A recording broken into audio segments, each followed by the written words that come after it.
So I'm going to talk to you today about how we built a high throughput streaming system and why we built it. I'm going to discuss the different ways that we use Kafka and related strategies that we've found helpful in building a highly scalable system. But first, you can feast your eyes on this slide that Legal has encouraged me to add to my presentation for a few seconds. Okay, so I'm a software developer.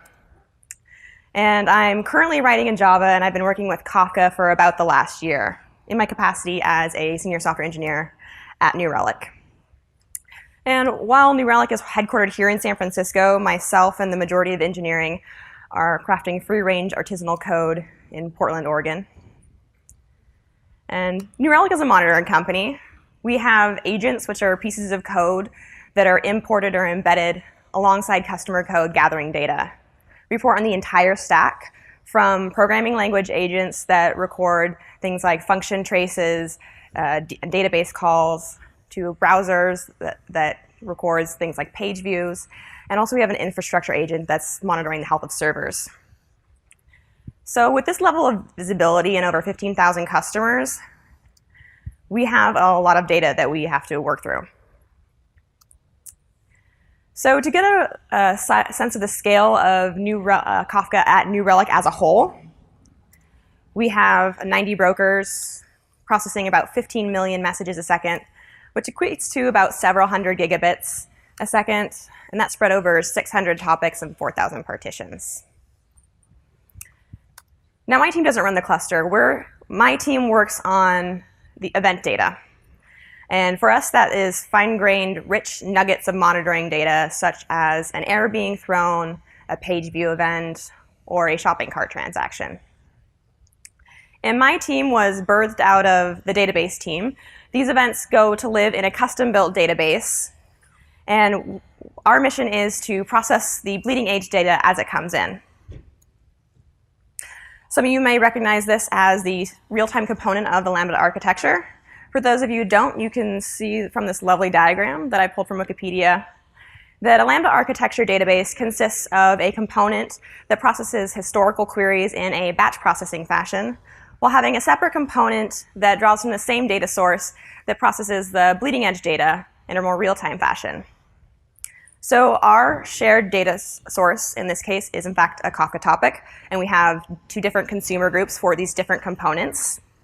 And spoiler alert, we end up using Kafka pretty heavily to implement the real-time layer. To give a little more context as to what kind of processing my team does, I want to talk a little bit more about events. So events are essentially a collection of key value pairs we call attributes, with the timestamp attribute always being present. And the primary way to view events in our system is to query it using our in-house query language, NRQL, or NRQL. And in this example, I am selecting all of the attributes from the latest events of the target event type, and the results are displayed in the table below. Each row represents a different event, and the attribute keys are in the column header and the values in the rows themselves. A perhaps more common way to view event data is an aggregate. So in this example, I'm using the count function, aggregate function, to count the number of page views and then over time.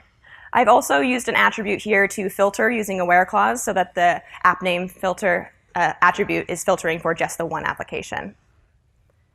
To get a little bit further look at the attributes, you can also do a facet, which is basically like a group by, in order to group the results by a certain attributes. In this case, we're looking now at page view counts by country code. And the batch processing layer of the database would be running these one-off queries. So what did the initial version of our real-time system look like? While the batch layer receives and executes one-off queries, we had a need for our customers, or internal teams, to be able to register queries and have us output the results regularly onto a Kafka topic, typically every minute. And we originally had this app that was essentially running these queries on a timer against the database, still quite very much in a batch fashion. And the use cases for this system include alerting off of event data and internal optimizations such as chart generation. Now, the batch database is a custom-built database. It's most similar in the open source world to Druid, if you're familiar with that, which is a distributed database. But what you need to know about it for the purposes of this talk is that it's optimized for very fast insert and historical queries. It means that running, getting the latest results from the database repeatedly is very inefficient and can result in traversing the same data many times. There's also some potential complications between bottlenecks and indexing. And additionally, it means you have to wait for the entire time range for which you're going to be querying and then do all the work to query over that time.